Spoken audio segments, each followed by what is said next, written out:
Эрхэм үзэгчтэй ярилцсан хөтөлбөрийн цаашин дугаарыг та бүхэнд хүрэхэд бэлэн боллоо. Ярилцлагын эхний зочноор бид хот байгуулалт, барилга, орон сууцчлалтын сайд Батамгалан гурлаа.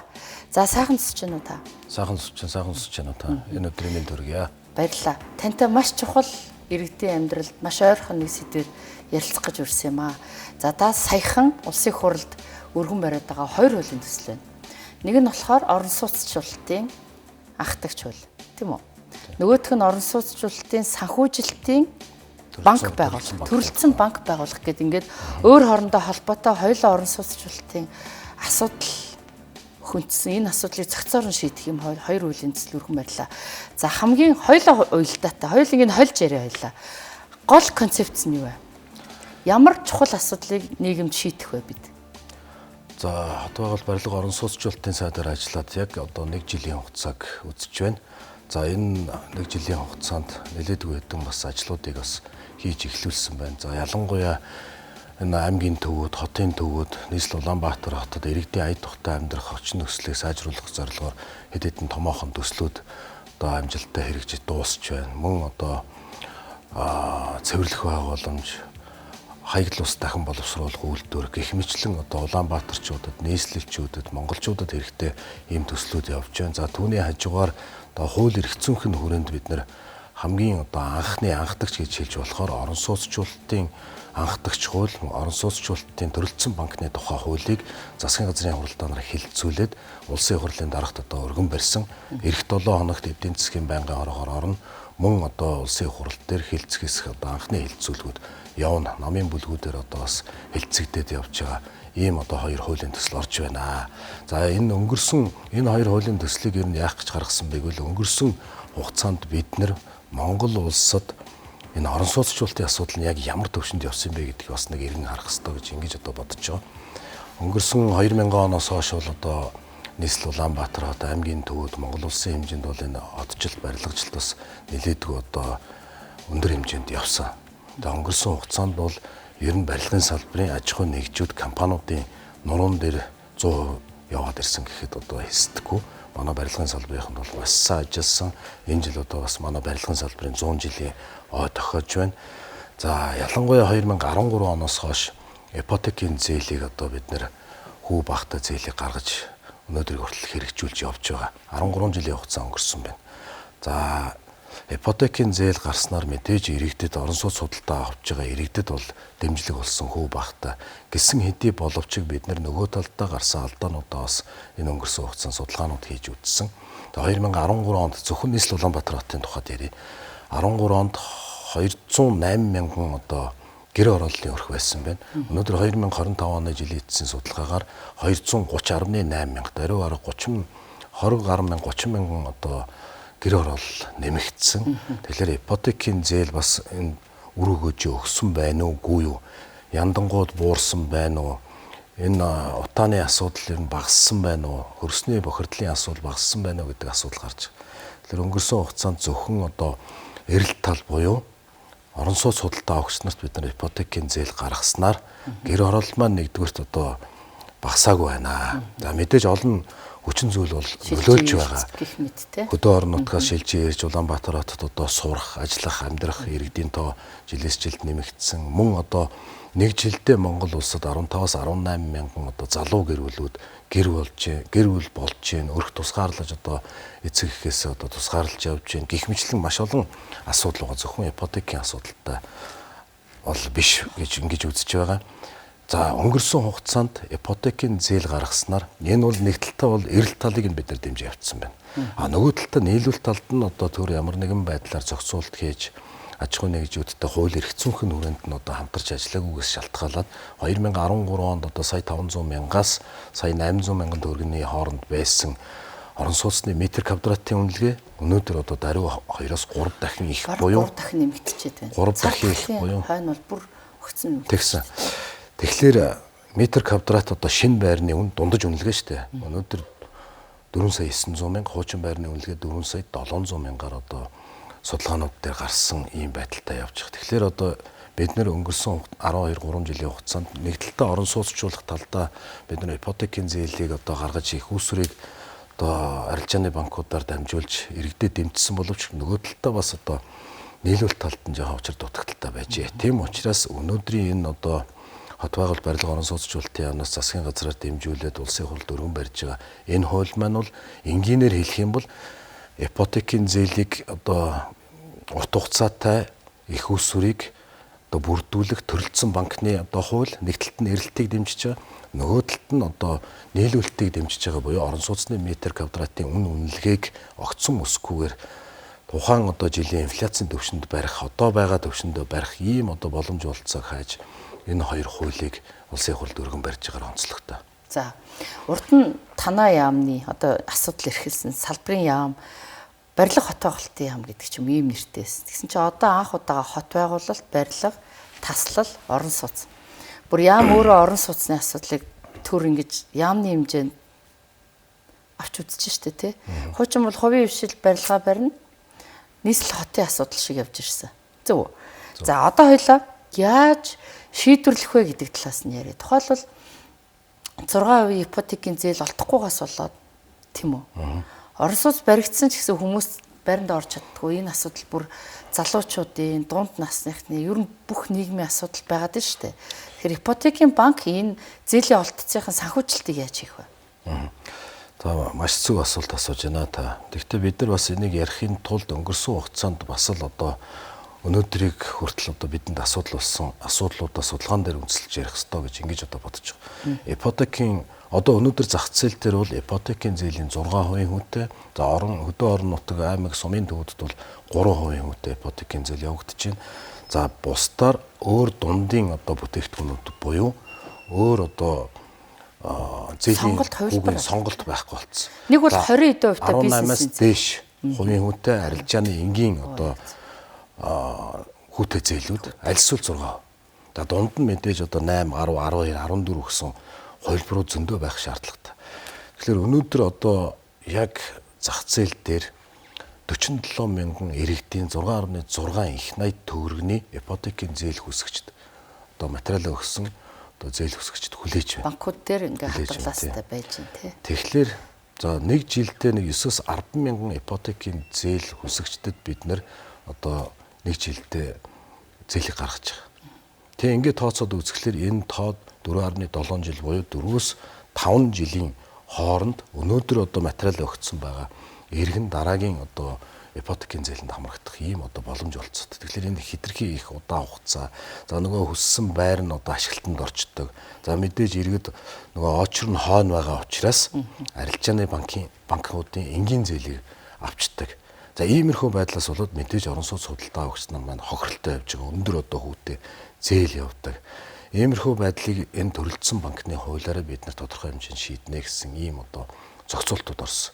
За яг өнөөдөр яаж шийдэх ч вэ гэвэл энэ төрөлцсөн банк байгуулагдсанараа энэ бол төрийн банк биш бол. Энэ банк зөвхөн одоо урт хугацааны одоо хүү багтай их усүрийг дотоод гадаадын зах зээл дээрээс үндэсээс бонд гарах зарчмаар одоо хөрөнгө оруулалт босгоно. За энэ банк маань өнөөдөр ажиллаж байгаа арилжааны банкудтай ямар нэгэн байдлаар одоо өрсөлдөхгүй. Харин өнөөдөр ажиллаж байгаа арилжааны банкнуудын сугаар дамжуулж төр энэ босгосон одоо урт хугацааны их усүрээ энэ арилжааны банкудаараа одоо ипотекийн зээл хүсэгчдэд олгох ийм л асуудал байна. Бид нэр нэгээс 2 дахин одоо өнөөдрийн явагдаж байгаа их усүр буюу санхүүжилтийг нэмэгдүүлснээрээ саяны ярьсан 4-өөс 5 жилийн хугацаанд өнөөдөр хүлээгдэж байгаа иргэдийг даруй одоо 1-ээс 2 жилийн хугацаанд очрлоод хүсэл дээрээ дараагийн одоо байранд орох боломж олцоогоор л хангах. Энэ төрөлцсөн банк бол өнөөдөр төрийн банк биш. Энэ төрөлцсөн банкн дээр төр 34 хүртэлх хувь одоо эзэмшиж ажиллах юм. Мэдээж энэ чинь үндсээс бондоо босгоод гаргаж байгаагийнх 34 хүртэлх хувь. Үлдсэн 66-аас дээш одоо хувийг нь арилжааны банкуд, даатгалын одоо байгууллагууд, хөрөнгө оруулагч нар, дотоод гадаадын одоо хөрөнгө оруулагч нар энэ дээр одоо орж хөрөнгийн биржээр дамжуулж энэ хувьцаа эзэмш явах. Нэг үгээр хэлбэл өнөөдрийн одоо дэлхийн нийтээр явж байгаа нийт одоо энэ банк санхүүгийн системийн яг энэ зөв голдролтод бид нар хөл нийлүүлж алхаж байна. Түүнээс биш өнөөдөр ажиллаж байгаа МИК-тэй, өнөөдөр ажиллаж байгаа арилжааны банкудтай энэ төр одоо өрсөлдөд байх асуудал биш. Нэгдүгээр асуудал. Хоёрдугаар асуудал таны түрүүний асуусан яг асуудал. Нөгөө 6% Эсвэл 18, 20, 24% энэ одоо хүүг бид нэр олон төрөлт бүтээгдэхүүн л болгож байгаа. 8% авах хэрэгт нь авч болж байна. 10% нь болж байна. 12, 14, 16%. Энэ 6%-ийн ипотекийн зээлийг бол цаашдаа энэ хууль гарснаар бүсчлэл зааж хотын одоо захуудаар бид нэр хотын захууд энэ хотын хит их төвлөрлийг бид нэр төвлөрлийг сааруулах ийм л одоо зохицуултууд хийгдэж авч байгаа. Хотын төвд авж байгаа иргэдэн ипотекийн зээлээ бас хүүн тодорхой хэмжээнд 12, 14, 16%-тай авч болж байна. Тэгвэл хотын захаар баригдаж байгаа томоохон төсөл хөтөлбөрүүд орон сууцчлалтын төсөл хөтөлбөрүүд маань 6%. Аймаг одоо сумын төвүүд дээр бас 6%-аар хэрэгжих ийм л одоо боломж олцоог эрэлхийлж байгаа. За би ингэж ойлголоо. Жишээлбэл орон сууцны төрөлцсөн банк гэдэг нэртэй нэг байшин дотор банк ячаад байгуулчаад бусад банкуд ипотекийн зээл өгөхгүй зөвхөн тэр өгнө гэдэг ойлголт надад төржсэн. Тэр буруу юм байна. Энэ байгуулах гэдэг банк маань зөвхөн энэ зорилгоор санхүүжилтийг тогтмол усгаад одоо чинь санхүүжилт нь байхгүй болчиход Монгол банк МИГ 2-ын дахин санхүүжилт нь удаад идэг болохоор зээл олгохгүй 45 мянган хоримтлагдчихад 4-5 жил хүлээгээд байгаа бол энэ хүн энэ шинээр байгуулагдах банк маань төрөлжөө зөвхөн энэний төлөө санхүүжилт байнга босгоод тасралтгүй циклээр одоо хөрөнгө оруулалт мөнгийг бол цутгачих юм байна. Дээр нь хувь нь бол одоо зорилтод бүлэг ч юм уу хин дөхөөсөө болоод янз бүр байх юм байна. Олдцсон сайн байх юм байна. За тэгвэл санхүүгийн асуудал нь шийдэгдэх нь гарц харагдчих. Нөгөө талдаа нийлүүлэлт яг орон сууцаа яаж барих вэ? Одоо жишээлбэл ингээд зээл их болоод эхлэхээр орон сууцын нь олдоц байхгүй болчих юм бол нөгөө байгаа эдэн байрных нь үнэ нэмэгдчихнэ. Тийм өнгөрсөн хугацааны яг асуудал бол ердөө л энэ байсан. Нийлүүлэлтэн дээр нь төр одоо тодорхой хэмжээнд анхааргүйгээс шалтгаалаад. Тэгээд энэ одоо хуулийн зохицуултаар бол бид нэр орон сууцчлалтынхаа одоо тухай хуулиар бол үндэсний орон сууцчлалтын корпорац одоо байгуулна гэж. За энэ дахиад би бас одоо өөр тодорхой хэлье. Дахин төр нэг одоо томоохон байгууллага байгуулах гэж байгаа асуудал бас биш юм. Нэгдүгürt өнөөдөр ажиллаж байгаа төрийн орон сууцны корпорац. За нийслэлд ажиллаж байгаа нийслэлийн орон сууцны корпорац. За Улаанбаатар орон сууцчлалтын корпорац гэх мэтлэнгийн энэ одоо маш олон хоорондоо уялдаа холбоогүй энэ олон одоо корпорацуудыг татан буулгах, өөрчлөн байгуулах, уялдаа холбоо чиг үүргийн давхардлыг арилгаж уялдаа холбоотой болгож ингэж одоо ажиллахаар нэг үгээр хэлбэл өөрчлөн байгуулж, татан буулгаж, за мэдээж одоо зөв зүйтэй системээр одоо ажиллуулах ийм гол асуудал байна. За энэ корпорац яг юу их вэ гэж. Корпорац бас одоо аж ахуйн нэгжүүдтэй өрсөлдөөд барилга бариад байшин бариад ах юм уу гэдэг асуудал бас гарч байгаа. Нэг үгээр хэлбэл одоо төр бол байшин барихгүй энэ хууль гарснараа. Төр юун дээр нь дэмжлэг үзүүлэх вэ гэвэл төр одоо газар хөгжүүлэлт. Газрыг олж өгнө. Дэд үтсийг одоо холбож өгнө. За ингээд үндэсний одоо хэмжээний одоо салбарын хэмжээнд байгаа дунд бөгөөд жижиг компаниудад батлан даалт гаргаж өгөх зарчмаар өөрснийх нь чөлөөлсөн, хөгжүүлсэн газар дээрээ дэд үтстэй газар дээрээ дараагийн төслүүдийг бид нэ сонгон шалгаруулах зарчмаар явна. Төр нэг ч одоо барилга байшин барихгүй. За батлан даах зарчим гэдэг хүмүүс бас гайхаж асууж яж магадгүй. Юуг нь батлан даах гэдэг юм бэ гэж. Мэдээж энд одоо орж орон сууц барих хувийн компаниуд маань үндэсний компаниуд маань Монгол компаниуд маань энэ дээр одоо тэдэн хувийг бид нэр барьсны дараа төрдөө одоо хүлээлгэж өгнө гэдэг ийм хамгийн өндөр одоо хувь өгж байгаад нь сонгон шалгаруулалтаар бид нэр өгөх зарчмаар ажиллана.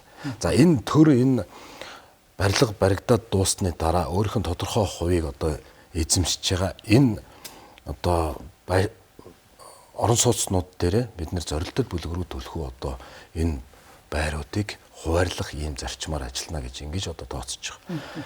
Өнгөрсөн хугацааны энэ одоо 11-ийн их 80-ийн 140 гаруй мянган иргэд 13 жилийн хугацаанд ипотекийн зээлийг авсан байл.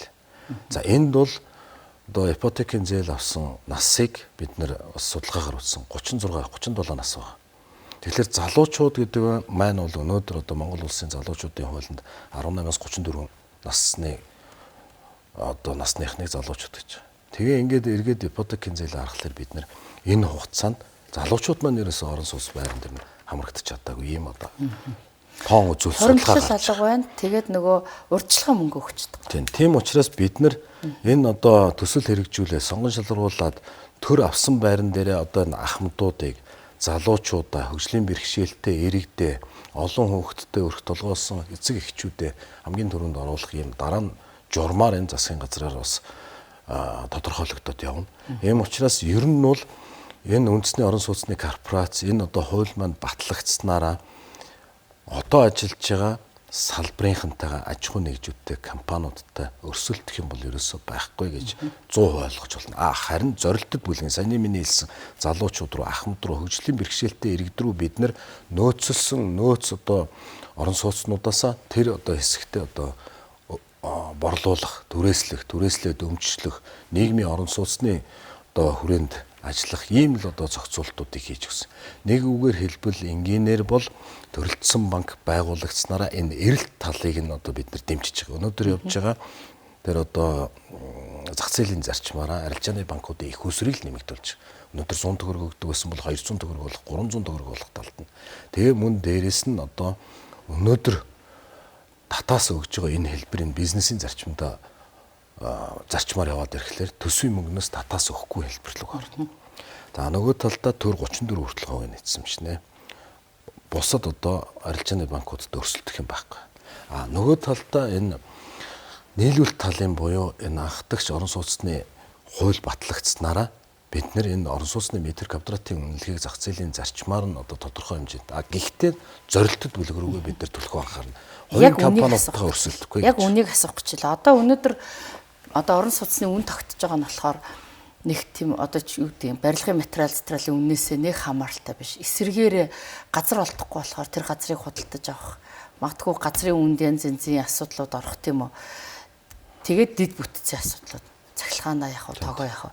Гэтэл одоо төрийн корпорац бол яг энэ гэр орлыг дахин төлөвлөлтнө гэл ингээл нэг юм хотын нэг юм унжирсан сүнжирсэн асуудал шиг биш. Газрын асуудлыг дид бүтцэн шийдсэн төр өөрөө барилгынхаа үнийг тодорхой хөнгөлөлтөй бага байхыг шаардах эрх барилгын компаниудтай үүсгүү тийм хамт ажиллагаа явагдах уу? Тэгвэл байрны үн зохистой хэмжээнд баригдах уу? Тийм. Таны асуулт маш зөв асуулт л та.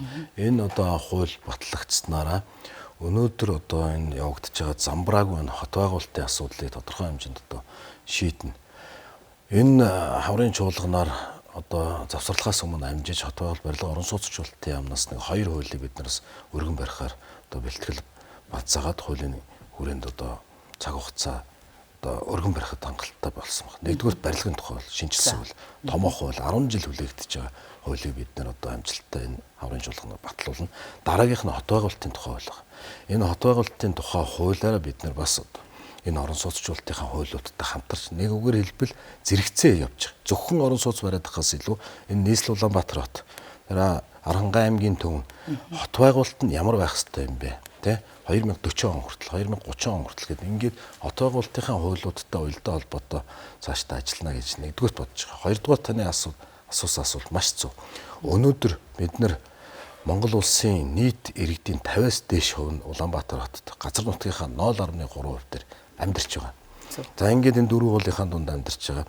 Нийслэлийн одоо газрын албаны дуудлага худалдаагаар өнөөдөр хотын төвд 3000 м2 газрыг 10 тэрбум төгрөгөөр одоо дуудлага худалдаагаар зарсан байна шүү дээ. Тэгэхээр энэ үнэлгээ ер нь хаана очих вэ гэхээр эргээд иргэд дээр очно. Орон сууц худалдаа авагч нар дээр. Бид нар метр квадратын үнээрээ төлөөд байна гэсэн. Тэгэхээр мэдээж тэр компани дуудлага худалдаагаар авсан газраа орон сууцаа бариад зарахтаа мэдээж тэр орон сууц худалдаа авагч нарт орно.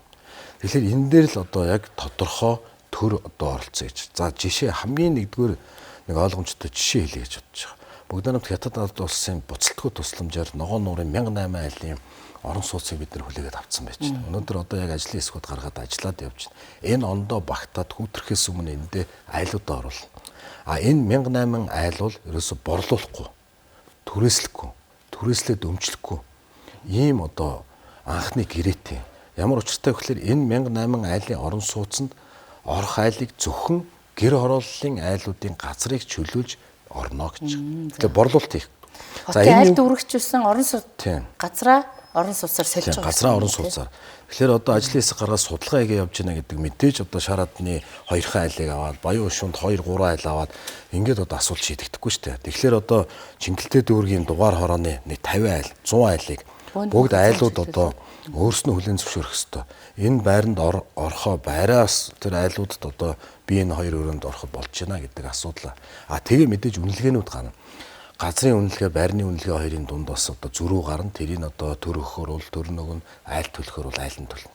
За ингээд явхлаар энэ 1008 айл дээр айлыг газар чөлөөлтөөр 100 айлаар нь 200 айлаар нь 300 айлаар нь нийслэл Улаанбаатар хотын одоо ер нь зүгээр энэ ногоо нууртай их ойрхон байгаа Сүхбаатар дүүрэг, Чингэлтэй дүүрэг, Баянгол, Баянзүрх гэсэн энэ дүүргүүдээс бид нар одоо хамтарч ажиллаад ажлын хэсэг гаргах судалгаанууд ихнээсээ орж ирж байна. Бид нар 1008 айлаа газраар солиход дараагийн тэр сольсон энэ 3 4 одоо дүүрэг дээр бид нар ойролцоогоор нэг 5-8 мянган айлын орон сууцыг одоо нийгмийн бүхий л хүртээмжтэй нь буюу сургууль цэцэрлэгтэй нь бас шийдэх ийм одоо боломж олцоотой бол харагдаж байна. Зөвхөн 1008 айлын байранд оруулснараа бид нар дараагийн гэр хорооллын утааг одоо багасгах, яндан бууруулахын чиглэл дээр 5-8 мянган айлын дараагийн байшин орон сууц баригдах ийм төсөл хөтөлбөр гэж харагдаж байгаа. Тэр яг ийм зарчмаар газар дэд бүтцийн менежментийг хийхгүй болохоор одоо та энэ ногоо нуурын баян бүртээс хойш нь харахаар барилгын компани бас болгон авсан жижигхэн газар дээр зөвхөн орон сууц бариад хахаар юм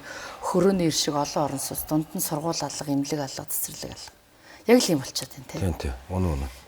Сүүлийн бас нийслэлийн яг дүр төрхийн нь шүү дээ одоо 30 жилийн. Яг хөө бид нар бас нөгөө газрын тухай хууль 2002 онд гарсан. Тэрнээс хойш тэгээ хот төлөвлөлтийн бас тодорхой хэмжээний алдаануудаас болоод иймэрхүү өнөөдрийн бас асуудал болчлоо л да бетонын ширэнгийн тэргэл одоо хүмүүс ирдэг. Гэхдээ нөгөө талдаа өнөөдрийн одоо энэ Монгол улсын нийслэл Улаанбаатар хотын нүүрс царайг бол энэ одоо барилгын муу хэдэн бор компаниуд маань энэ 20 жилийн хугацаанд 25 жилийн хугацаанд өнөөдрийн хүртэл одоо аваад ирснийг бас бид нар үүсэх аргагүй. За орон сууцчлалтын тухай тэр анхдагч хуулийг ахад асууж. Жишээлбэл нийгмийн зорилтод бүлгүүд гээд байнга ярьдаг ах настай хөгжлийн бэрхшээлтэй иргэд тийм үү. Түрүүн та залуучуудыг ярьсан. Түлхүү чиглүүлэх бодлого бий юу? Концепт дотор нь. Энэ хоёр хууль батлагдсанаар өнөөдөр яг зорилтод бүлэг гэдээ ярьж байна. Түрүүн та сая хэллээ. Залуу гэр бүлүүд, залуучууд, ахмад настангууд энэ ипотекийн зээлийг авахд 2-3 хаал асуудал тулгард юм байна. Хамгийн нэгдүгээр ч юу тулгарх вэ гэхээр урьдчилгаа төлбөрийн 30% асуудал.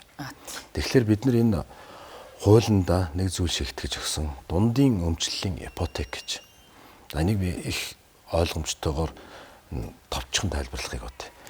50 м квадраттай за 100 сая төгрөгийн зүгээр л ингээл хийсвэр бодож байгаа шүү. 50 м квадраттай 100 сая төгрөгийн 2 өрөө байрлаа гэж бод. Тэгэхээр энэ хууль батлагдсанараа тэр залуу гэр бүлүүдтэй дондог цэцгээ хоёр. Хоёулаа хуучнаар бол 100 сая төгрөгийн байранд 30% буюу 30 сая төгрөг төлөх ёстой. Энэ ипотекийн урьдчилгаагаа одоо бас бүрдүүлж чадахгүй залуучууд юм чинь дөнгөж амьдрал дээр гараад ажиллаад явж байгаа залуучууд. Тэгэхээр энийг 15 сая хүртэлх бууруулах буюу ипотекийн зээлийг 50% бууруулах боломж олцоогоор бид нэр энэ дундын өмчлөлийн ипотек гэдэг одоо зохицуултыг оруулж өгч байгаа. Юу вэ гэвэл 50 м квадраттай жишээ нь эхнэр нөхөр хоёр бол нэг одоо 2 өрөө 50 м квадрат байран дээрээ одоо өөрснийхөө нэрээр байж идэг штэ дорж цэцгээгээд. Яг үүнтэй адилхан тухайн энэ орон сууцыг авж байгаа иргэн маань энэ 50 м квадратынхаа 25 м квадрат дээр нь ипотекийн зээлийн 6% хамрагдчих болж байгаа. 25 м квадратын түрээслээд төлбөрөө төлөх, түрээслээд өмчлөх 10 жилийн дараа 5 жилийн дараа өөрийнхөө боломж олцоогоор одоо төлөх ийм боломж олцоотой зохицуултыг бид нар оруулж өгсөн. Тэгэхээр нөгөө 100 сая төгрөгийн 30 сая төгрөгийн урьдчилгаа биш 15 сая төгрөгийг 25 м квадрат дээр төлнө гэсэн үг. За ингээд ийм холимогц систем байгаагүй. Энэ Монголд ерөөсөө байгаагүй цоошин схем. Гэхдээ энэ бол одоо яг дэлхийд бүр тренд болж байгаа. За ялангуяа одоо Англид те Европын орнуудад залуучууд руу чиглэсэн энэ бодлого. Тэгэхээр энэ одоо бодлогыг бид нар бас ерөнхий сайдын төвшөнд манай ерөнхий сайд маань бас Англид суралцж ирсэн. Тэгээд одоо shared mortgage гэж те хамтын дундын өмчлөлийн ипотекээр оруулж ирсэн. Ерөнхий сайд учрлын одоо бас санал байгаа юм. Тэгээд ингээд орж ирж байгаа. Ер нь бол аль талдаа маш их хэрэгтэй. Яг гэвэл өнөөдөр урьдчилгааныхаа 15 саяын урьдчилгааг бол бас хоримтлуулж болж шүү. Тий. 100 сая төгрөгийн байрныхаа 30 саяыг бид төлөхгүйгээр 15 сая төлөөд энэ 50 м квадрат байранд орно. За 10 жилийн дараа энэ гэрээгээрээ болохоор өнөөдрийн 100 сая төгрөгийн байр нь 10 жилийн дараа 100 сая төгрөгөөр төлж дуусна нөгөө иргэнд орж.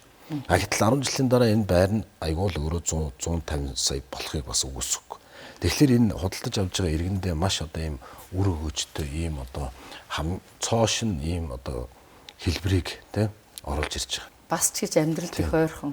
Тэр иргэний өөрийнх нь одоо санхүүгийн боломж болцсоноос шалтгаалж энэ гэрээг хийхдээ бол маш олон төрлөөр өөрийнх нь одоо санхүүгийн боломж тулгуурлаж хийж болж байгаа. Зөвхөн түрээслээд явж иж бол түрээслээд одоо өмчлөх хэлбэр дээр нь одоо жоохон мөнгө нэмж болж байгаа.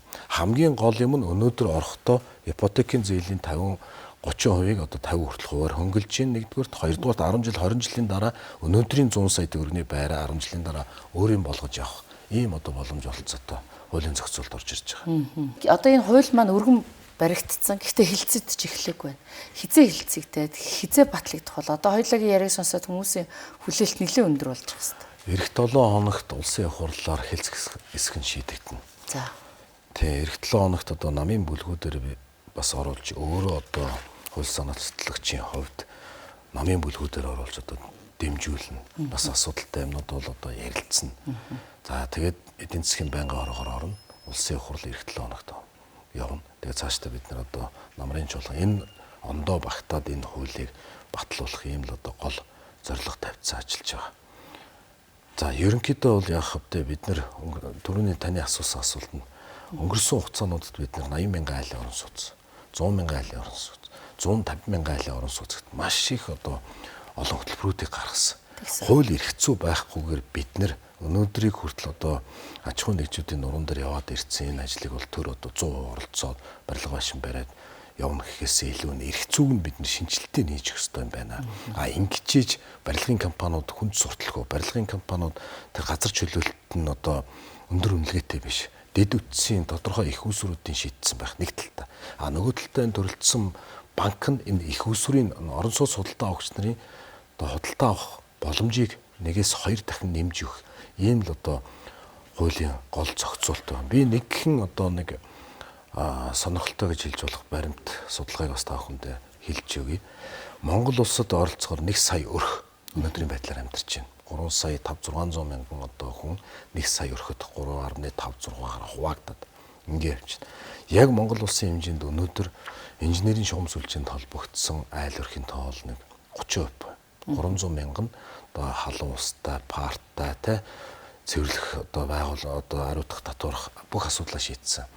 Одоо ажиллаж амьдарч байна. 70% нь бол одоо орон сууц шаардлагатай.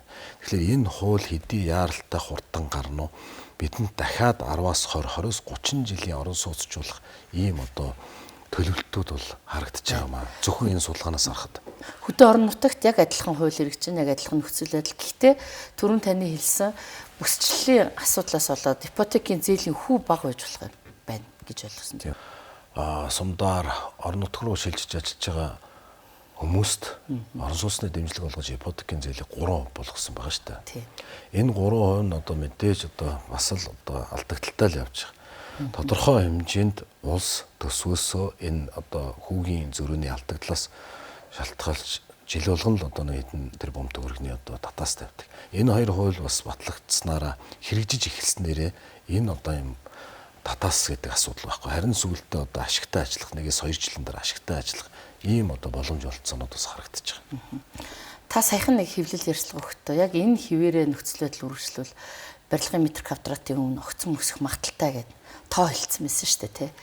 Тэгэхээр тийм эрсдэлтэй учрахгүй тулд энэ хуулийг концепцийн түргэн батлуулах, олон нийтийн сонор түргэх, сайн ойлгох эрэлт хэрэгцээ бий юу?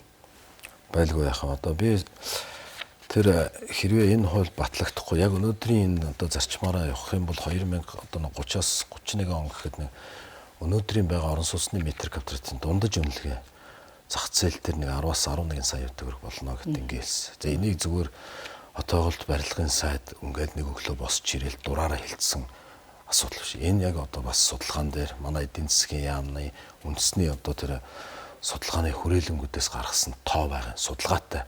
Ирээдүйн өнөөдрийн одоо нөхцөл байдал энэ одоо орлогын төвшин бүх юмыг тооцож гаргасан юм л юм байна. Нөгөө талаасаа жишээлбэл барилга орон сууц барина гэдэг зөвхөн одоо ингээд юу гэдэг газрын дэд бүтцийн шийдээд биш барилгын компаниуд түүний түүхийд импорт гэж зөндөө асуудал байгаа шүү дээ. Жишээлбэл яг барилгын компаниудад дэмжлэг үзүүлэх, яг энэ таны бодлогыг хэрэгжүүлээд дид бүтцээр нь газраар нь хангаж өгөөд нийлүүлэлтийн сайжруулад санхүүжилтийн сайжрахаар энэ барилгын салбарын компаниудын чадвар нэмэгдэж ер нь үндэсний компаниуд хөл дээр босох нэг юу болох болов шалтгаан. Тийм яг л наад өнцгий чинь бас харж энэ хуулиа хийсэн. Өнөөдөр энэ барилгын жижиг дунд компаниуд бол том жижиг дунд гэж ялгахдахааргүй тодорхой хэмжээнд яг мэдээ санхүүгийнхаа хүчин чадлаас болоод тэг ингээд орон сууц барилгуудыг давхрын тоон за мэдээж 2 давхар, 5 давхар, 9 давхар, 20 давхар, 50 давхраар хүртэл барьж шít. Энэ санхүүгээс шалтгаалаад том жижиг гэж харагдаад байгаа. Түүнээс биш үндэсний компаниуд маань энэ 100 жилийн хугацаанд ялангуяа энэ 20 жилийн хугацаанд бол үнэхээр барилгыг тодорхой хэмжээнд бариад сурчжээ. Хэрвээ санхүүн зогсохгүй байх юм бол ер нь нэг жилийн дотор жил ахсын дотор яг төслийнхэн том жижигээс шалтгаалж зарим төслүүдийг харлаа. Хавар эхлээд намар шилтэнд орж. Тийм орон сууцнууд болж байна. Энэ дээр нь энэ орон сууцны корпорац, энэ төрөлдсөн банкуд батлан даалт гаргана гэж. Батлан даалт гаргах зарчмаар тэр компанийг дэмжинэ. Жишээ нь нэг төсөл эхлүүллээ. За сонгон шалруулалтаар орж ирсэн компани маань тэнд барилгаа бариад явж явах хугацаанд тодорхой хэмжээний санхүүгийн асуудал үүсэх юм бол энэ орон сууцныхаа корпорацтай яриад корпорацаас мөнгө олохгүй зөвхөн батлан даалт бичиж өгнө. Манай энэ төсөл дээр энэ дорж гэдэг компани ийм үйл ажиллагаанууд явж байгаа. Дуусах мэдээж гүйцэтгэлүүдийн бүгдийн хяналтын зарчмаар л дуусахад тодорхой хэмжээний санхүүжил шаардлагатай учраас батлан дааж байна гэдэг. Тэгэхээр тэр дорж гэдэг компани маань тэр батлан даалтаа бариад арилжааны банкнд очиод хөв багтай. Бид нар бас ярьж байгаа гол юм бол наад хууль батлагдсанараа мэдээж компаниуд Монгол компаниуд жилийн арилжааны энгийн зээл аваад ажиллахад за дунджаар 20% зээл аваад барьсан барилгаа 6% зархад 40% таа болж байгаа. Тэгэхээр бид нэр бас 6% мэдээж барилгын компаниудад олохгүй боловч дундын бүтээгдэхүүнүүдэд бас гаргаж болж байгаа. Нөгөө 14%, 12%, 16% батлан даалт гаргаж. Тэгэхээр барилгын компани маань санхүүжилтээр суухгүй төсөл хөтөлбөрөө цаг хугацаанд нь гаргах ингэхлээр иргэд тохирохгүй нэг талдаа. Нөгөө талдаа яг таны түрүүний асуусан асуулт. Энэ барилгын компани дундаж үндэсний хэмжээний компаниудын ард мэдээж маш олон инженер, техникийн ажилчид барилгын ажилчид байгаа. Эдгээр маань цаг тухайдаа цалин үлсэн аваад Монгол хүний нөгөө ажиллах ажлын үнэлэмж бүтээмж бас дээшлэх сайжрах энийгээ дагаад мэдээж зөвхөн орон сууцчлалтын асуулт таатгаар ярьлаа шүү дээ. Үүний эргэн тойронд бол мэдээж арилжааны банкуд дээр хүүгийн зөрөө энэ барилгын компаниуд дээр бол саяны ярьсан татвар төлөх ингээд эдийн засгийн нэлээдгүй томоохон эргэлтэнд орно гэж харж байгаа. Таны сая барилгын компаниудад тэр 18%-аас доошо хүүтэй өгөх гэдэг мөнгө чинь түрүүний битээр ярьсан орон сууцны санхүүжилтийн төрөлдсөн банк бас өгөх үү? Барилгуудад орон сууцны төрөлдсөн тэр мөнгөний босох уу? Тэд нэр олон улсын зах зээлээс орон сууцны төрөлдсөн банк маань дотоод гадаадын зах зээл дээрээс урт хугацаатай гэж хамгийн гол нь. Урт хугацаатай 20 жил 30 жилийн хугацаатай бонд усах. Энэ ер нь аливаа улсын засгийн газраас гаргаж байгаа үнэт цаас буюу бонд маань хамгийн найдвартай боломжийн үнэт цаас бонд байдаг юм а гэдэг бас судалгаа харуулж. Тэгвэл зөвхөн байр авах гэж байгаа хүмүүс ипотек олохоос гадна барилга барьж байгаа компанида их усүрийн боломжтой төслүүд нь явах батлан даалтыг гаргаж өгнө л гэсэн үг. Тэгжээч л яг энэ суур асуудлыг суураар нь шийдэхгүй бол зөвхөн ипотекэд хэмжээд ахаар нөгөө барилгын компани үнэтэй орон сууцыг үнэтэй газар дээр бариад болохгүй гад ирсэн энэ зарчмыг суураар нь өөрчлөх юм байна. Тэгэлгүй байх гэж ойлголоо. За орон сууцны банк байгуулахад тийм үү энэ битаасан хууль анх удаа орж ирээд шүү дээ тий төрөлдсөн банк гэдэг. За энийг байгуулахад одоо байгаа бидний дид бүтэц юмн дээр шинжилэн зохион байгуулах юм нь юу вэ? Энэ банк маань байгуулагдсанараа хүмүүс бас жоохон буруу ташаа ойлгоод байгаа шиг. Дахиад нэг юм төрийн томоохон одоо байгаа төрийн банк нэр дахиад ипотекийн банк байгуулна гэж ойлгоцсон шүү дээ бид нар. Тэгэхээр өнөөдөр явж байгаа энэ МИК зах зээлийн зарчмаар ажиллана. МИК-тэй ерөөсөө өрсөлдөх биш. Харин МИК бусад арилжааны банкудад их үүсвэрийг бид нэмэгдүүлснээр харин тэднийг улам дэмжиж байгаа. Зах зээл дээр энэ бол ямар зүрийн хоорондоо зөрчилдөх тийм харшлах юм зөрчилтөн бол гарахгүй. Гол нь их үүсвэрийг бид нэмэгдүүлж өгч байна л гэж харж байгаа. МИК өөрөө шууд ипотекийн зээл өгдөг дахин санхүүжүүлдэг байгууллага шүү дээ. Найдвартай баталгаатай зээлүүдийг эренбэлж байгаа. Энэ үйл ажиллагаатай шууд бол өрсөлдөхгүй юм байна. Гэхдээ түрүүний таны хэлсэн зөвхөн 6 биш 8 магадгүй 10% олон төрөлтэй зорилготой зээлүүдийг санхүүжүүлэх их усүрийг гаргаж ирнэ. Түүнээс биш одоо дахиад нэг офс гаргаал та. Хойчин бол Монгол банк гаргаад МИГ дахин санхүүжүүлж ирснийг одоо олон улсын зах зээл дээрээс гаргах эрх бүхий банкыг байгуулах асуудал. Тэгээд одоо дахиад нэг юм банкуд байгуулаад те аймаг орон нутаг дүүрэг сумын төвүүдээр одоо сүлжээ гаргаад төрөлдсөн банкны орон сууцны төрөлдсөн банк гэж гарахгүй өнөөдөр ажиллаж байгаа арилжааны банкнуудынхаа системдэр схемдэр тэднийхэн л одоо их усруудыг нэмэгдүүлэх зарчмаар тэд нар нь зээлээ өгдөг хിവэрэ гэхдээ их усрүгэ гээд 45 мянгаыг хөрөнгөлүүлж суухгүй болох юм байна гэж ойлгох уу. За тэгээд бас нэг асуудлыг ахаад ярих юм байна. Та түрүүний салбарын асуудал бүгд танд холбоотой болохоор асуугаад байгаа шүү. Барилгачдынхаа хуультай ярьж агаад одоо уйлдуулаад нөгөө сургууль цэцэрлэг бүх стандартаа 50 явна. Яам төрийн орон сууцны үндэсний корпорац нь тэгжээж нийслэл хот хөдөө орон нутагт энэ нөгөө бүх сургууль цэцэрлэг имлэг энэ асуудлуудаа давхар шийдэд явна гэж зохицоор нь ойлголоо зөв үү? Тэгэлгүй байх. Одоо төрөөс одоо хэрэгжүүлэх нь зорилттой бүлэг рүүгээ чиглэсэн төсөл хөтөлбөрөөр сонгон шалгуулалтаар дотоодын одоо компаниудад дэмжих нь гол энэ асуудал маань нөгөө 20 минутын хот одоо үзэл баримталтай л нэгдэж явна. За 1000 айлын барилга барьсан ч 1000 айлдаа таарсан одоо тэр сургууль цэцэрлэгийн хүртээмжийг бид нэр тооцоо судалгаагаараа бас мэдээж гаргаж зургийн дагуу хийлгэж тэр одоо сонгон шалгаруулсан дотоодын компаниар одоо орон сууцаа байруулах ийм асуудлууд явна. За баярлалаа. Би ер нь гайгүй сайн ойлголт авчлаа гэж бодлоо. Одоо гол нь энэ өргөн баригдсан хуулиа хилцүүлэх, батлуулах ажлууд үлдэж байгаа юм тийм үү? Тийм. Та бүхэнд амжилт хүсье. За баярлалаа. Та бүхнийг бас одоо энэ ярилцсан цагаараа урьж энэ одоо чухал хуулийг иргэд олон нийтэд одоо ойлгоход цаг гаргаж өгсөн танаа хамт олон дэх баярлалаа. За баярлалаа. Эрхэм үзэгчтэй ярилцсан хөтөлбөрийн эхний зочин хот байгуулалт барилга орон сууцчлалын сайд Батамглан байлаа. Хөтөлбөр хэсэг хугацааны дараа үргэлжлэнэ.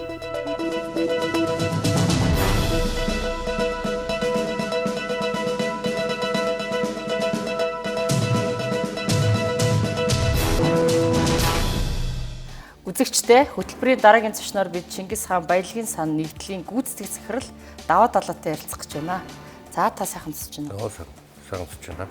Энэ 7 хоногт таны энэ албан тушаал нэр танай компани бүхэлдээ засгийн газрын шийдвэрээр өөрчлөлт зохион байгуулагдчихлаа.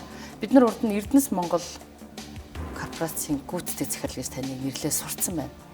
За яагаад Чингис хаан баялагын сан нэгдэл гэж нэрлэх болов?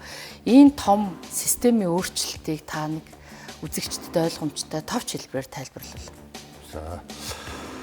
За энэ 7 хоногийн засгийн газрын хурлаар нэлээд бас томоохон шийдвэр гарлаа. Ялангуяа энэ төрийн өмчт уулуурхайн компаниудыг мэргэжлийн удирдлагаар менежментээр хангадаг Эрдэнэс Монгол нэгдлийг Чингис хаан баялагын сан нэгдэл болгож өөрчлөлөө. За энэ бол зөвхөн нэрний өөрчлөлт биш.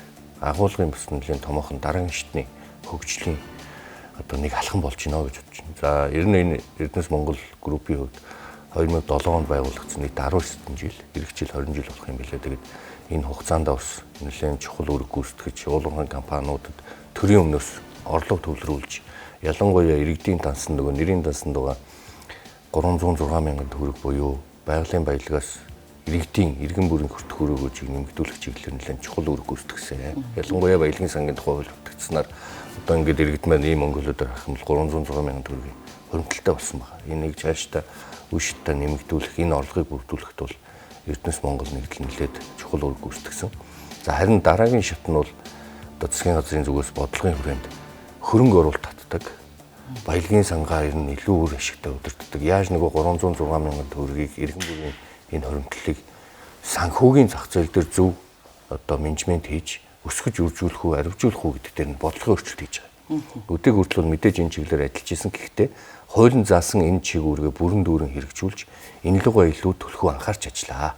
Уурхайн дотоод өдөр тутмын үйл ажиллагаа менежмент гэхээс илүүтэй илүү санхүүгийн мэрэгжлийн институт болох энэ алхмыг хийж байгаа. Тийм учраас үндсэн 3 одоо ойлголт өөрчлөлт бий болно гэсэн үг. Нэгдүгээр баялагын сангийн одоо энэ сангуудыг Эрдэнэс Монгол нэгдэл Чингис хаан баялагын сан нэгдэл одоо удирдах юм боломж байна уу гэдэг ийм саналыг төвшүүлж байгаа. За хоёрт нь засаглалыг сайжруулах. Ялангуяа энэ Эрдэнэс Монгол компани тодсын хараат ус гишүүдийн тоо болон энэ дээр одоо бас улс төрийн нөлөө хөндлөнгийн нөлөөллийг арилгах ийм томоохон өөрчлөлтүүдийг дөрөнд оруулж өгч байгаа.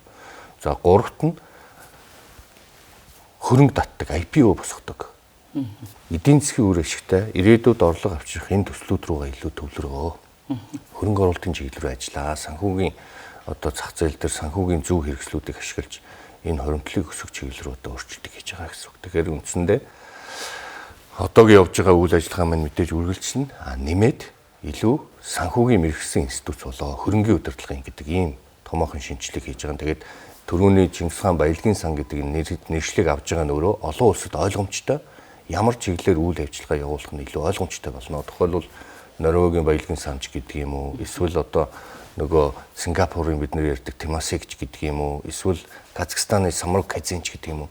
Энэ байгууллагууд маань олон улсад бол ийм чиглэлээр үйл ажиллагаа явуулт юм байна, хөрөнгө өсгөд юм байна, IPO татт юм байна, хөрөнгө оруулалт одоо хийдэг юм байна, хөрөнгөний менежмент хийдэг юм байна гэдэг нь ойлгомжтой. Тэгэхээр яг энэ чиглэл рүү бол цэгцэлж ийна л гэсэн үг. Тэгэхээр хөгжлийн дараагийн шат гэж ойлгож байна. За би бол харьцангуй гадарлаад байна. Бид хэд одоо юу гэдэг эдийн засгийн сэтгүүлч нар энэ баялагын сан гэдэг зүйлийг маш их ярьдаг байсан. Одоо энэ санхүүгийн хөрөнгөний удирдлага гэдэг яриад байдаг. Хоёлаа тодорхой ойлголтгүй үзэгчдэд зориулаад деталь нь ярьж байгаа. За нэгдүгээр өмнө нь бол Эрдэнэс Монгол гэдэг компаниуд эхлээд анх байгуулагдахтаа төрийн өмчт компаниудыг нэгдсэн нэг удирдлагаар менежментээр хангаж ирсэн компани байсан. Дараа нь нэг жил орчмын өмнө ч юм уу 24 оны сонгуулийн дараа дахиж өөрчлөлт байгуулагдахтаа уул уурхайн компаниудын Эрдэнэс төрийн өмчт компаниудын Эрдэнэс Монголд үлдээгээд уул уурхайн биш эрчим хүчний ч юм уу компаниудын Эрчим Монгол болгоод тасалсан шүү дээ тий. Одоо тэгэхээр сая энэ 7 хоногийн хүртэл Эрдэнэс Монгол байснараа хоёлаа яриг гэвэл 42 компани иж. 42 компаниас 14-ийг нь татан болгосон. Тэгээд 14-ийг татан болгосон үлдсэн компаниудаа нийлээ таны хэлж байгаа хөрөнгөний удирдлагын санхүүгийн менежментийн компани руу хувирлаа. Тийм үү? Тэрийг тодорхой ярихын өмнө 14 компани ямар зорилгоор татан бүгдсэн бэ гэдгийг ойлоод авчихаа шиж. За тэг. Яагаад татан бүгдсэн бэ? Энэ үнэхээр ашигтай ажиллахгүй байсан уу? Эсвэл ийм уул уурхайн биш ямар компаниуд байсан болоо? Та тодорхой жишээ компани нэрээр яриад татаад ярих уу? За тэг. За ер нь бол одоо энэ төрийн өмч компаниудын үр ашиг зардлын асуудал байнга яригддаг, олон нийтийн анхаарал татдаг. За мэдээж бүх улсууд төрийн өмчтэй байгаа. Энэ нэг бол одоо хэмжээндээ биш, хэр үр ашигтай одоо энэ төрийн өмчүүдийг байлгах вэ гэдэг асуудал юм бий. Ер нь бүх улсад байдаг. Гэхдээ үр ашигын асуудалтай ярьдаг. Тэгээ олон жил яригдсан энэ асуудлыг одоо бодитоор үйлдэл гаргаж хийж ийн. Засгийн газар ус нэлээд зөрөгтэй шийдвэр гаргаж тэгээ энэ хүрээндээ түрүүний хэлдгээр 14 компани татан болгож байгаа. За энэ компаниуд маань үндсэн чиг үүргийг нь бусад компаниуд руу юу эсвэл толгой компаниуд руу шилжүүлчихэд төдийлөн сөрөг үүрэг дагавар гаргахааргүй компаниудыг татан болгож байгаа. За тухайлбал зэс боловсруулах зохицуулбар гэдэг компани байна. Өнгөрсөн оны 5 сард байгуулсан юм билээ жилийн өмнө.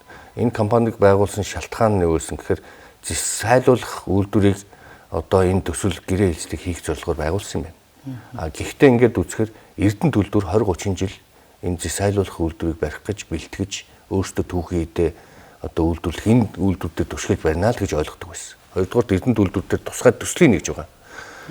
Ийм байхад тусдаа Эрдэнэс Монголын доор 55 хүнтэй ийм байгууллага шаардлагагүй л гэж үзэж байгаа. Зэс сайлуулах үйлдвэрээ Эрдэнэт нь туршлагатай давхарцсан чиг үүрэгтэй Эрдэнэ төлөвлөр энийгээ хэрэгжүүлээд явах бүрэн боломжтой. Тийм учраас энэ компанийг татан буулгаад 55 хүний оронтойг буулгаад тэр түрээсийн хаана ажиллаж ирсэн цалин мөнгөний одоо ингээд алга болгож байна, хэмнэлт гаргаж байна л гэж. Яг энэ шиг давхарцсан чиг үүрэгтэй. Төдийлөн одоо ач холбогдолтой биш бусад компаниуд хийчих боломжтой юмнууд хийж байгаа. Дархан стил гэдэг компани байна. Гангийн үйлдвэрийг одоо гэрээ хэлцлийг хийх зорилгоор дархан төмөрлөг үүсгэн байгуулсан юм. Тэгэхээр энэ компани шаардахгүй гэж үзэж байгаа. Дархан төмөрлөг өөрөө энийгээ хийе. За дараагийн нэг компани Шивэ сервис гэж юм. Шивэ овоо компани дээр кейтерингийн үйлчлэгээ буюу нөгөө хоол унд бусад үйлчлэгээний үйлчлэгээ үзүүлдэг юм. Тусдаа доороо компанид. Ийм баг шаардлагагүй. Уг нь хувийн ившил хоолны кейтеринг. Эсвэл энийг хувийн ившлэрээ хийлэг, эсвэл Шивэ овоо наадхаа өөрсдөө хий. Гэдэг байдлаар ингээд шаардлагагүй юмнуудын татан болгож байгаа. За нэмээд одоо энэ Багнуур элч, за дээрээс нь Гашуун тухай төмөр зам, Эрдэнэс шивээгээд Эрдэнэт ойл гэх жишээ нь Эрдэнэт үйлдвэр шатгууны асуудлаа шийдэх зорилгоор хувийн хвшилтэд хамтраад энэ компани байгуулсан юм. Тэгэхээр энэ бол одоо төдийлөн шаардлагагүй маа. Тийм учраас Эрдэнэт үйлдвэр хувь эзэмшлээ аваад энэ компаниа татан булгаалж байгаа. Ингээд нийтдээ бидний тооцоогоор 14 компани татан буулгана. За энд нэг нийтдээ 163 оронтой байдаг юм байна. За энэ 163 оронтойноос бид нэр хилцэл гэрээ хилцэл хийх байдлаар толгой компанид нэгдэх байдлаар оронтойг бууруулнаа. Энэ дээр юм хэмнэлт гарна. За хоёрдугаарт бидний бас нэг чухал одоо хийж байгаа нэг шинжил бол энэ Эрдэнэс Чингис хаан баялагын сангийн доор байгаа компаниудыг туслах чиг үүрэгтэй үйл ажиллагааг нэгтгэж байгаа. Бусад төстэй байгууллагууд ч гэсэн ингэдэг. Дундын үйлчлэгээ буюу дундын үйлчлэгээтэй гэдэг нэг гаргасан тийм. Танай компани заавал нэгтлэнтэй холбоо. 10 компани байлгах дундаа нэг 2 3 нэгтлэнтэй бай. Тэрнээс 10 нэгтлэн байгаадах шаардлагагүй. 5 хүн хий.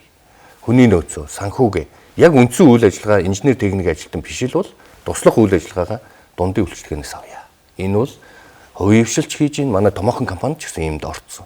Аутсорсинг үйлчлэгч байдаг юм тий. Эхний ээлжинд одоо толгой компаниас хий тэгээд явцын дунд хувийн хвшлөө шилжүүл. Үндсэн ажилтнууд цалинжуулаад юм уу тий. Яг үйлчлэгээгээ тухайн үед авчих. Үйлчлэгээ авчна. Шаардлагатай үед авчна. Үндсэн ажилчид өөрсдөө үндсэн үйл ажиллагаагаа л хийнэ.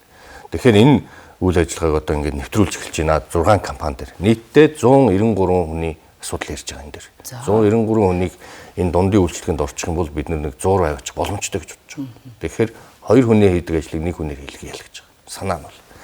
За 3 дахь нэг чухал юм бол түрээсийн зардлыг бууруулъя.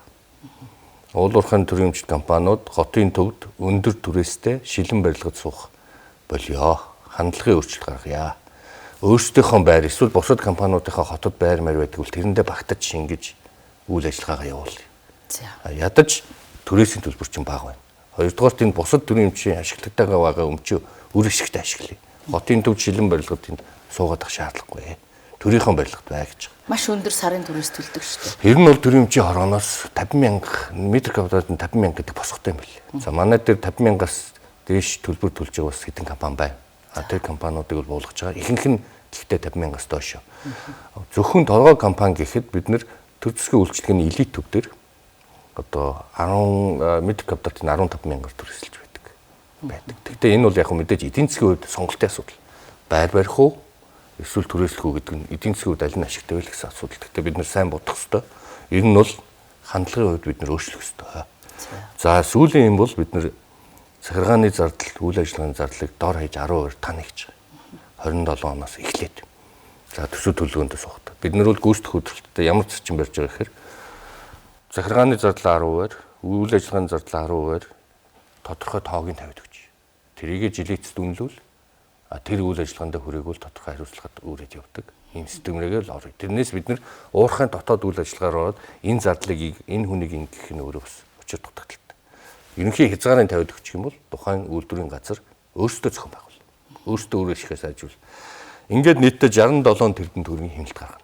Жил болгон. 67 тэрбум төгрөг хэдэн өөрөөр хэлбэл 26 оны төсөвт өнгөрсөн онд батлагдсан байсан тооттойгоо харьцуулахад таны хэлээд байгаа 14 компани татан бүгдаа дундын давхартлын үйлчлэгийг арилгахаар 64 тэрбумын 67 тэрбум хэмнэлт гарах тооцоо гарч байгаа. 67 тэрбум төгрөг хэр их мөнгө вэ гэдээ үзэхээр өнөөдөр улсын төсөвт сууж байгаа сургууль цэцэрлэг 10 ширхэг сургууль цэцэрлэг барих мөнгө.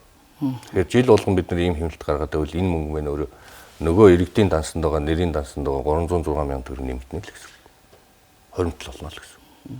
Тэгэхээр нөгөө данхар бүтцээс иргэдийн хоримтол руу гэдэг л энэ шилжилтийг хийх гэдэг гэсэн. Тэгэхээр энэ бол эхний шатны шинжил. Цаашдаа үе шаттай хийн. Тухайлбал томоохон үйлдвэрийн газрууд Эрдэнэс таван толгой, Бонрооч гэдэг юм үйл ажиллагаагийн сайжруулалт мэдээ татан болгож болохгүй. Стратегийн том Монголыг тэжээж байгаа компанид учраас тэгвэл бид нар оронтойгоо яаж цөөлөх юм? Энэ дундын үйлчлэл рүү яаж оруулах юм? Зардлаа бид нар яаж хэмжиж болох юм? Энэ дээр бол ингээд жил болгон тодорхой яг тоон үзүүлэлтийг тавьж өгөөд тэрийн гэрээ батлаад ингээд явна. За мэдээж цомгтхон, цөөлн, хэвнэн гэдгийг бол бид нар сайн ойлгож байна. Энэ бол шинжлэлийнх нь нэг хэсэг ихтэй дагуур хэсэг юм байна. Үндсэн шинжилгээ рүүгээ хоёулаа орё л да. Жишээлбэл тэр сангийн менежмент гэж ярьсан тий. Би эхлээд компани нэр өөрчлөгдөхэд нэлээд гайхаж хүлээж авсан. Хуучин бид нар Чингис хаан үндэсний баялагын сан гэд нөгөө биднэрт ногдлаш шиг тараадаг. Тийм уул уурхаан амнаатаас хоримтлол үүсгдэг энэ компани байгаа шүү дээ. Энийг байгуулсан байсан. Гэтэл одоо Эрдэнэс Монголын нэгдлийн нэр нь томроод нөгөө компаниа дотроо авсан мөртлөө Чингис хаан баялагын сан нэгдэл гэдэг нэр нь их төстэй байгаа даах үндэсний гэдэг үг алга ард нь нэгдэл гэдэг үг залгацсан байна. Энэ компани үйл ажиллагааны тэр хөрөнгийн менежмент гэдэг манай чинь олон улсад ойлгогдоод байгаа. Норвегийн баялагын сантай адилхан болчоод ойлгогдно гэж түрүүн та ярьсан шүү дээ, тий. Энэ хэсэг рүү оръё. За хөрөнгийн зах зээлийг сайн мэддэг хүмүүс энийг л хүлээжсэн. Тийм үү? Яа тэгэхээр бид нар чи одоо нөгөө Цэнхэр ягаан тасалбарын үеийн хідэн төрийн өмчийн компани албатан хувьчлахтаа иргэдэн хувьцааны үнцийг ойлгохгүй баахан хамаатан сайдан мэддэг хүмүүстээ хувьцаагаа өгөөд одоо нэг ёсондоо ловер дуулцсан ч юм уу эсвэл мэдлэггүйгээсээ олоод алдсан. Тэрнээс хойш хөрөнгийн зах зээл гэдэг зүйлийг ном ёсоор нь явуулахаар нэг юм болж өгдөхгүй байгаад байдаг. Эргэлт байхгүй. Мөнгө хөрөнгийн эргэлт тийм үү? Зөвхөн Монголынхаа хөрөнгийн зах зээл ярьж байгаа шүү. А гэтэл баялагын сан болчхоор энэ нэг татвараас ороод байгаа ингээ мөнгө байна тийм үү? Энэ мөнгө одоо ингээд жишээлбэл нийгмийн даатгал, эрүүл мэндийн даатгалыг харахаар банкнд авчиг хүлдэг. Тэрэн дээр нь асуудал гардаг тий хүүгийн зөрүү. Одоо хөрөнгийн зах зээл рүү оруулна гэхээр энэ бүр манад одоохондоо байхгүй байгаа том шинжилгээ байгаа байна. За та гадны туршлагыг сайн мэддэг хүний хувьд хоёул жишээ татчихаарай. Тухайлбал Норвегийн баялагын сан яадгийг. Тэгээ бид нар ямар болох гээд байгаа. За тухайлбал сүүлд нэг юм жишээ байгаа юм. Үзбекистан дээр яасан гэхээр Үзбекистан улс бас манайх шиг пост коммунист орн зах зээлийн эдийн засаг төжилтэд бас яг адилхан зочмоор явж байгаа. Эдгээр яасан бас л төрөмчийн асуудлууд бас нэлээд яригддаг. Тэгээд энэ Франклин Темплтон гэдэг нэг гадны хөрөнгө оруулалтын сантай гэрээ хийсэн юм.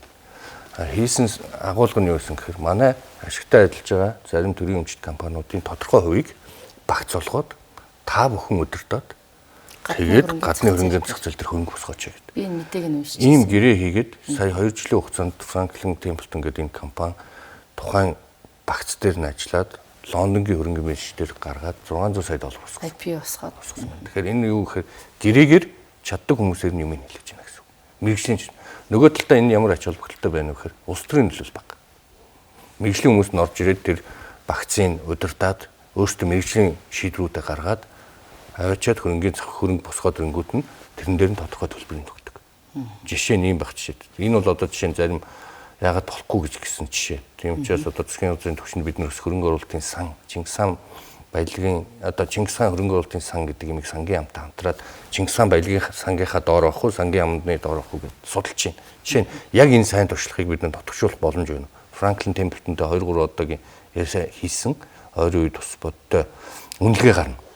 За хоёрт нь баялагын сангийн удирдлагыг Чингис хаан баялагын сан нэгдэл хийх боломжтой юу гэдэг. Тухайлбал ирээдүйн үе сан гэдэг байгаа тийм. Ирээдүйн үед хадгалж байгаа 1.5 тэрбум доллар.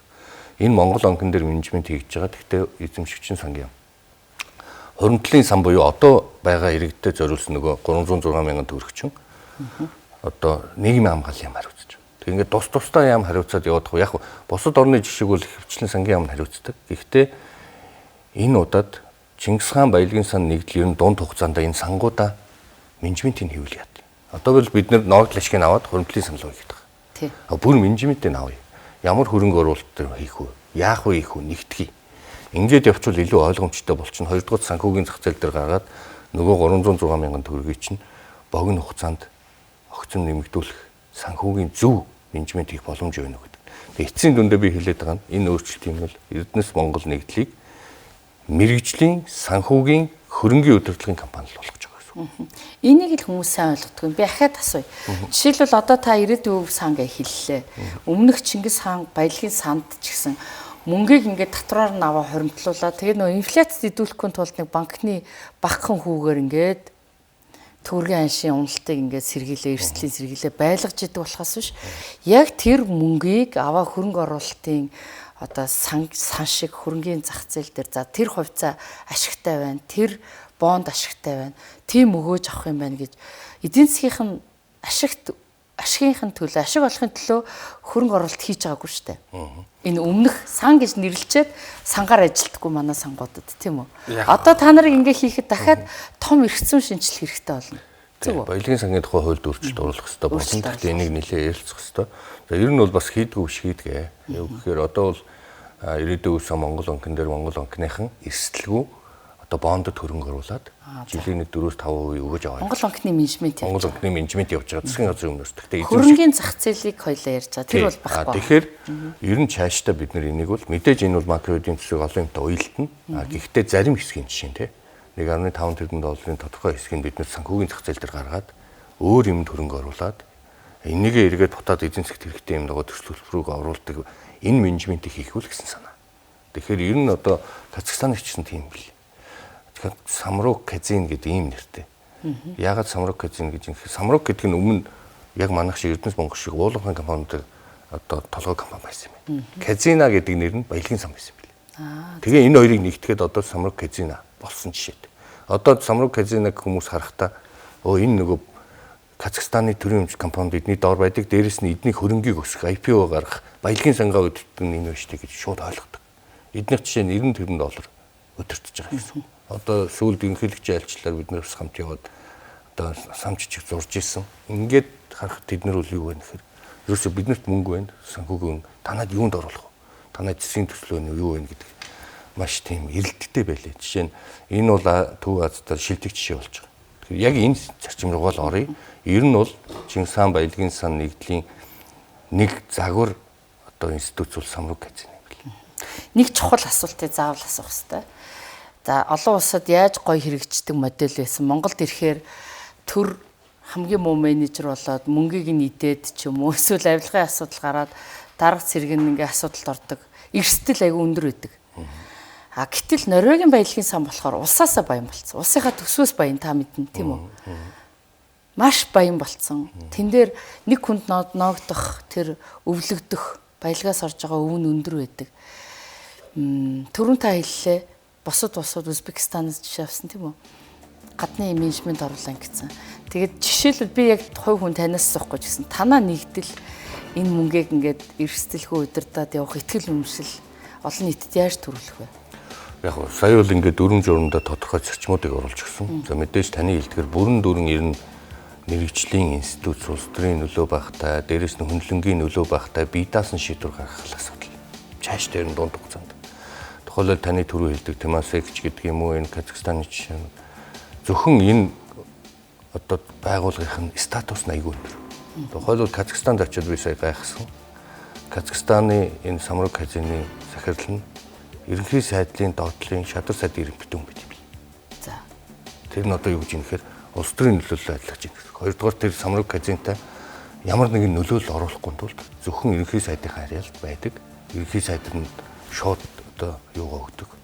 Үүрэг чиглэлээ өгдөг. Бусад кабинетийн гишүүдээс илүү өндөр ангитай байж ич нөгөөс хөрөнгө мөнгө санхүүгийн бидаас мэдл хангах юм. Тэгэхээр одоо Чингис хаан баялагын сан ийм болыг гэсэн үг биш. Гэхдээ ер нь цаашдаа ер нь бидний төрийн өмч юмнуудыг явуулахын тулд хамгийн суур асуудал бол засаглал буюу бидаас мэдл. Бид хараад тус байдаг. Хараад тус байдаг. Шилэн засаглал. Шилэн засаглал. Тэгээд тэр нөгөө тузын асуудал тийм ээ. Ёс зүйн асуудал. Тэрийг сайжруулж ижил энэ бүх одоо яригадаад байдаг юм шийдэгддэг. Тийм учраас манайх мэдээж ингээд юм өргөс авсан юм шиг шийдэгдэхгүй. Богиноор одоо ингээд явж байгаа. Гэхдээ бидний энэ шилжилт бол цаашдаа ер нь засаглалаа сайжруулж иж. Энэ институт өөрөө хүчтэй байж иж. Би даасан шийдвэр гаргаж мэрэгжлийн шийдвэр. Хаана ямар хөрөнгө оруулалт төслийг явуулах уу гэдгийг мэрэгжлийн хүмүүс мэрэгжлийн хороогоо шийддэг болж иж юм хурдлах юм бэл. Тэр эрх зүйн шинжилэл нь хязээ ихтэх вэ? За ер нь бол бид нэр үе шаттай оруулна. Засгийн газраас ерөнхий сайд үүрэг чиглэлсэн баялагын сангийн тухай хуультай холбоотой өөрчлөлт найруулга оруулж ирсэн. За дээрээс нь түрүү ирсэн Чингис хаан хөрөнгө оруулалтын сан байж болох уу та бүхэн саналаа яаралтай гарга гэсэн. Бид нар олон улсын байгууллагуудтай хамтарч ажиллаж чинь сангийн ам одоо манлайлаад явж байгаа. Тэгэхээр энэ дээр бас тодорхой юмуд гарах байх. Ер нь энэ зундаа бид нар энэ төрөний Үзбекистанных шиг тиймэрхүү амжилттай жишээг нэг оролдож үзэх гэж байгаа. Тэгэхээр энэ дээр нэг бодит юмнууд гарах байх. Ямар ч гэсэн энэ бол одоо Эрдэнэс Монголын дараагийн шат Чингис хаан баялагын сан нэгдэл буюу хөрөнгө оруулалтын мэргэжлийн институт болох энэ бас нэг том шинжилгээ хийлээ. Хоёрдугаар төрийн өмчт компаниудын цомхон үр ашигтай болох бас нэг бодит алхам хийлээ. Тэгээд энэ дээр бас олон нэг зөв ойлгож бүгдөө бас аль талаас нь бүтцээ сайжруулах чиглэлээр зөв ойлголт хамтарч ажилламаар юм лээ. За баярлалаа. Бидний ярилцсан өндөрлөлөө. Та бүхэнд амжилт хүсье. За.